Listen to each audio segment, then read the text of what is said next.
অবশেষে নতুন সভাপতি পাচ্ছে বাংলাদেশ ক্রিকেট বোর্ড বিসিবি।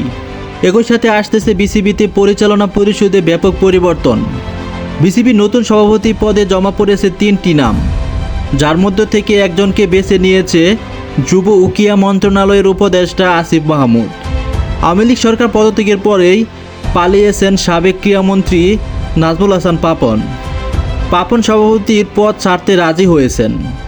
তাই তো ক্রিকেট বোর্ডের কার্যক্রম সঠিকভাবে পরিচালনার জন্য দরকার নতুন সভাপতি, যেখানে শোনা যাচ্ছে 3 জনের নাম। সৈয়দ আশরাফুল হক, নাজমুল আবেদিন ফাহিমের নাম শোনা গেলেও ফারুক আহমেদের উপর আস্থা রাখছে অন্তর্বর্তীকালীন সরকার। ইতিমধ্যে শনিবার রাত্রে যুব ও ক্রীড়া মন্ত্রণালয়ের উপদেষ্টার সাথে একান্ত বৈঠক করেছে ফারুক আহমেদ, যেখানে বিসিবির গঠনতন্ত্র নিয়ে আলোচনা করা হয়েছে।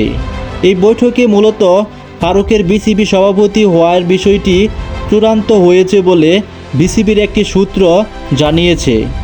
এখন কিভাবে কি হবে এই বিষয় নিয়ে আলোচনা করা হচ্ছে।